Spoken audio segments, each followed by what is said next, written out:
Before Islam, my name was Oliver. I grew up in Deptford and went to primary school in Deptford called Ashmead Primary School.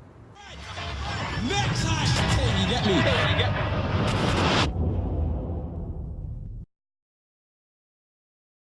me? In class, I always was talkative, creative. I got bored a lot, and some would say, I would even say that I was, you know, like cause a little bit of trouble. I like creativity, so I like things like art. I wasn't that good at art, but I like drama. I was good at drama and music and things like that. So that's kind of what I went into to act. Like my mum put me into theatre companies in Deptford. There's a theatre there. So like I was always active. My mum put me into gymnastics because I was an active child.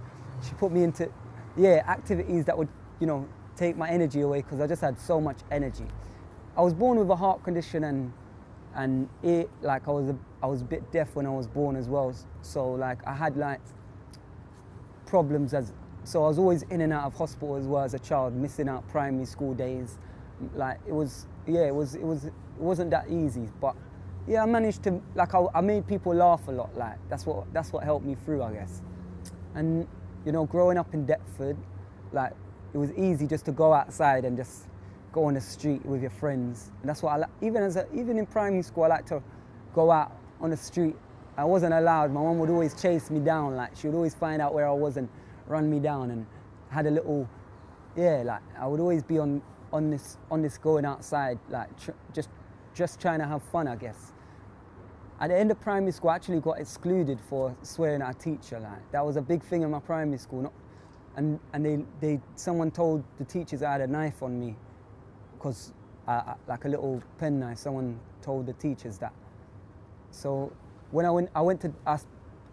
left primary school, I went to Deptford Green, and at first I was a bit like skeptical. I didn't want to go there, but my mum put me there because it was close, and we moved from Deptford to New Cross, like middle of New Cross. So it was easy just to get to Deptford Green. So when I went to Deptford Green, made a couple friends. Obviously, the area's called ghetto. I was out all the time, straight after school, out. Like, and at 13, I was already basically like selling drugs, trying to make money. Like, it wasn't easy. I don't think, like I was a middle child, so I felt like I lost out on a lot of things.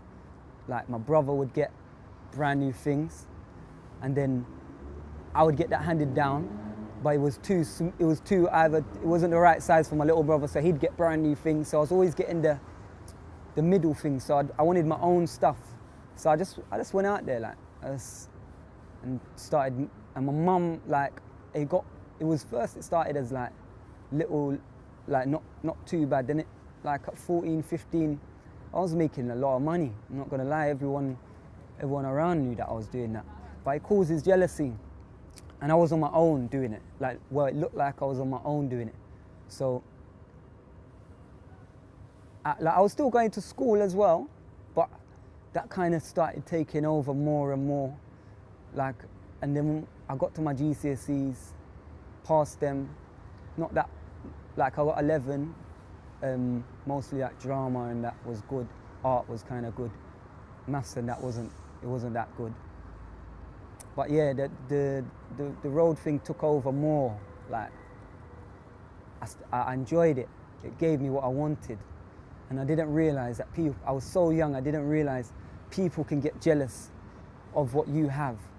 And just because I wasn't hanging around with them and sharing what I had, like, they tried to stop me. And at 16, like 17 maybe, like a big thing happened where I got accused. Well, I got attacked and then accused of attempted murder. So at 17, I'm not gonna lie, I ran out of town and I tried to get away from it. And eventually I came back and I was on bail for 2 years. So obviously all the money thing kind of stopped, and I went to a trial. I went to the trial, and it was for attempted murder and for GBH with intent. Yeah, so subhanallah, I remember when I was 11, obviously I had a heart condition, and it got to the point where I needed like a valve replacement. So it took about, like the best surgeons in the country, it took about 7-8 hours, 7-8 hours to do the operation. And after that, it was one of the biggest things that I went through. And the recovery was crazy, because I wasn't allowed it back to school for months.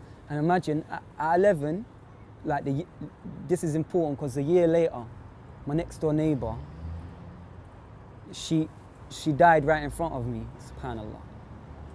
And that just shows me, like, the year before I was saved somehow. Like, the operation actually saved me. Like, if I didn't have the operation, I wouldn't have been able to go on, like, living. And this girl, she fell right in front of me for no reason. She was talking to me, and for no reason she fell and died.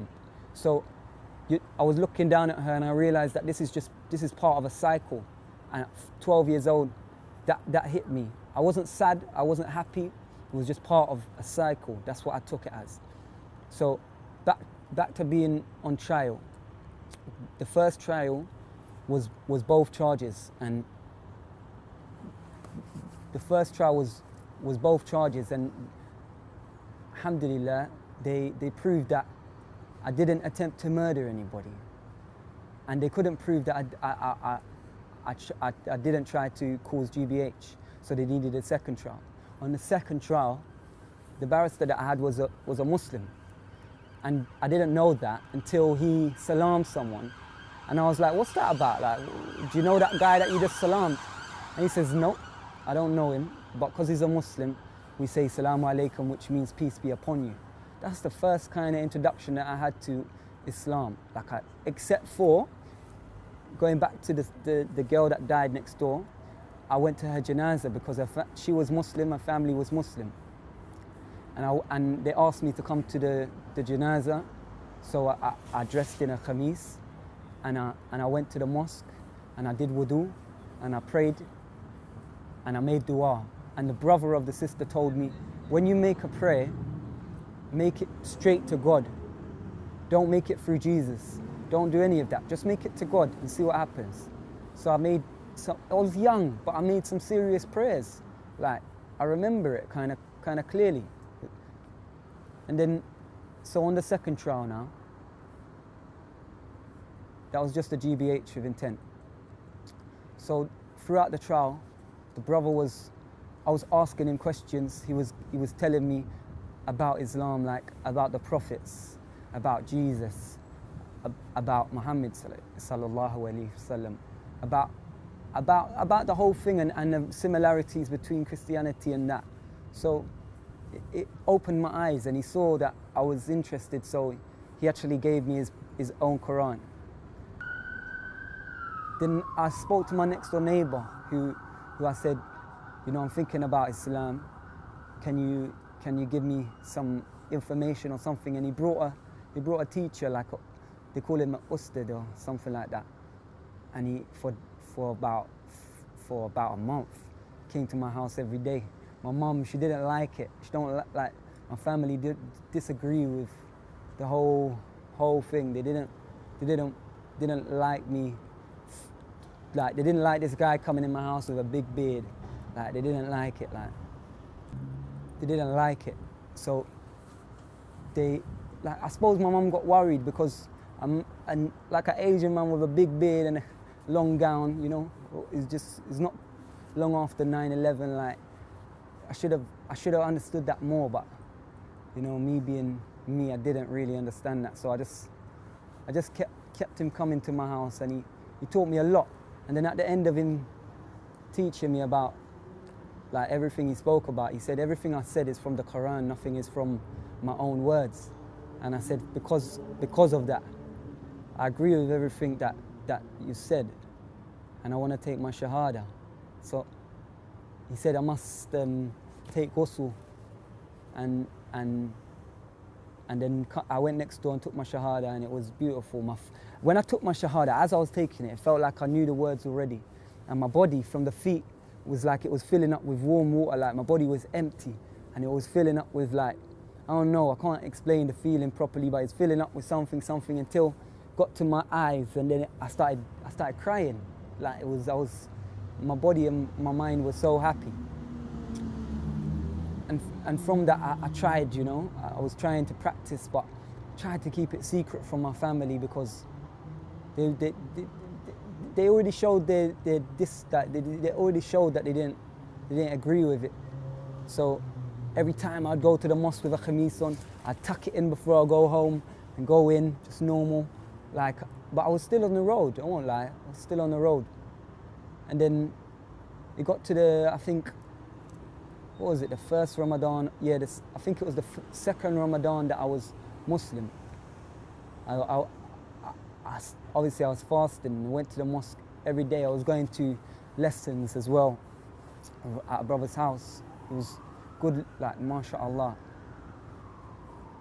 And then, yeah, like I done itikaf in the masjid.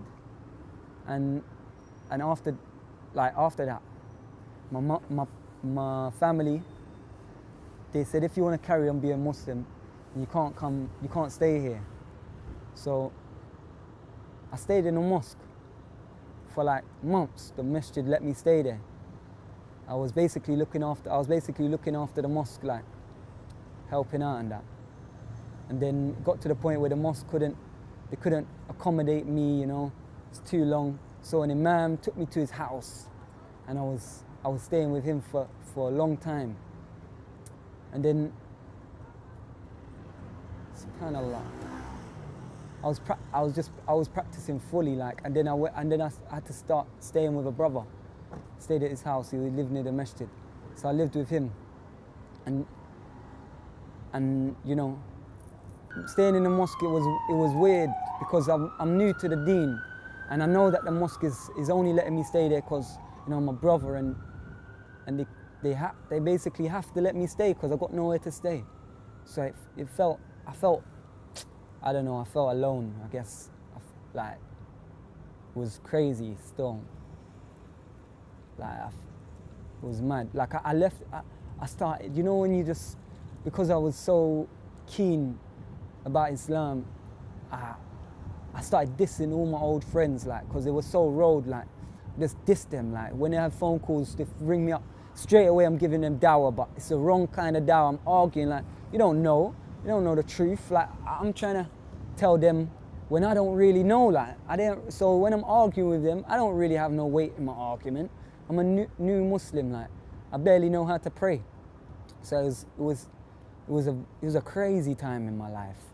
That was a crazy introduction to practicing, because even I stopped grinding, innit? I stopped the road thing because I really learnt about, like, the deen, and that was one thing that you have to come away from, because it's not just the money, you know, the haram money.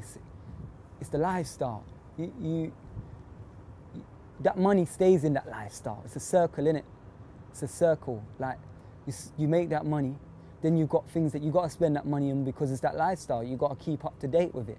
You got to get the trainers. You got to get the girls. You got to get, you know, you got to have me. I was prodded out at like 15. Like, no one was. A boy had a Prada, I bought it from him because just so it matches my outfit. Like, I was so indulged in, like, I didn't know anything but that, innit? That's all I come from, just blotting and just, obviously after that, just beef and things like that, like. And like, when I was staying in the mosque, the people that run the mosque, they didn't even, I guess they didn't want to tell me to my face that they couldn't have me there no more. So the imam at the time that was, you know, leading Salah in Ramadan, and like the imam of the mosque, they asked him to tell me, and I think how I saw it is, he couldn't tell me just to leave, like, because he knows I don't have nowhere to go. So he invited me to his house, and I didn't realize until years later, like about 3 years into practicing, that At the time, every night his wife was making my bed, making me food, all of this. She was pregnant, and he didn't mention that. He just did it for the sake of Allah, you know. He just let me stay in his house.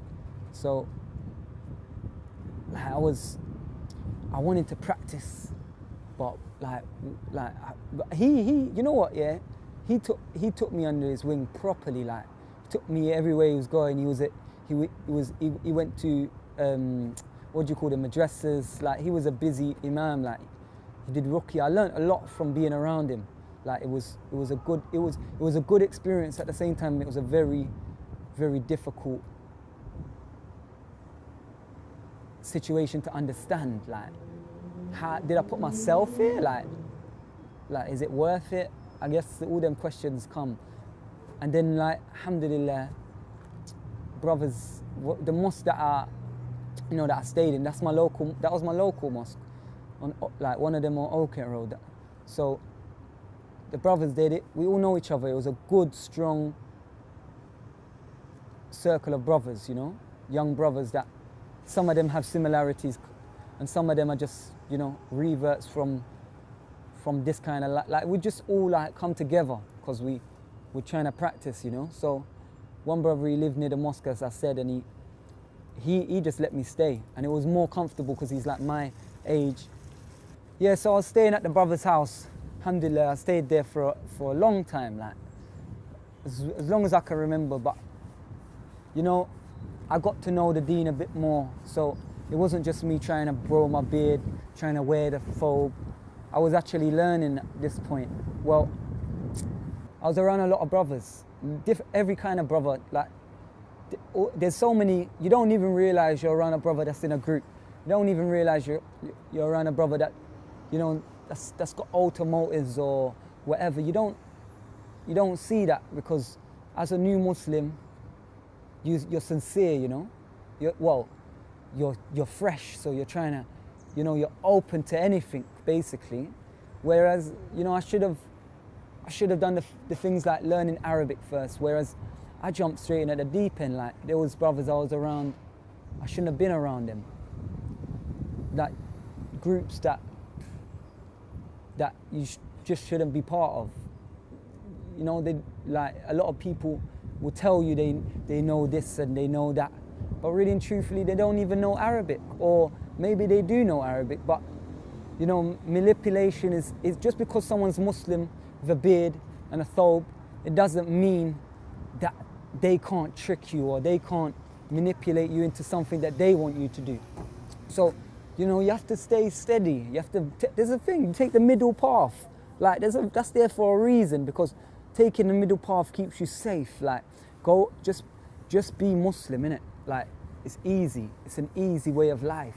You're making things difficult. We come from the road, so we're aggressive. So, yeah, so coming to the deen is not, I'm not gonna say it's easy. It's not easy, innit? Because you're leaving a lot behind, so you're still remembering that. So you think everything in front of you is truth, or you think everything in front of you is good. And even in Islam, there's bid'ah.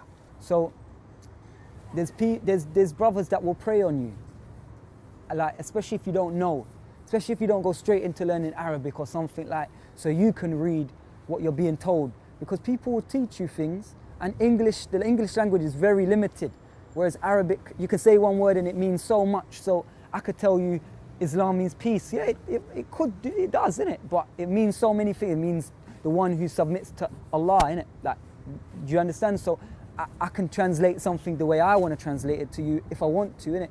If someone's trying to manipulate you, you won't even know, because they're good at it, innit? They've trained themselves to get you manipulated. Like, you're not the first.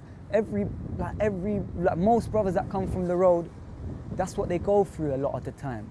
They go through, pull it, this arm that way, like, and then you get confused. That's, in fact, like, I practiced a lot, and I was in the deep end. I was swimming deep.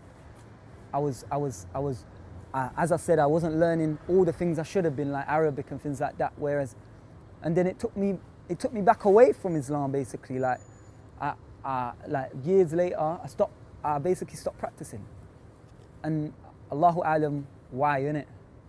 But could have been the reason, innit? Like, that I was in a deep end when I should have took it slowly. Alhamdulillah, Allah guided me away from all that. I'm not trying to say I'm perfect. I'm not an angel. Everyone does wrong things. But one thing I learned through my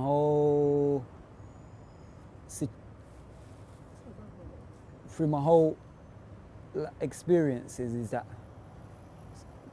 you can't swim if you don't learn how to swim, because you're going to drown.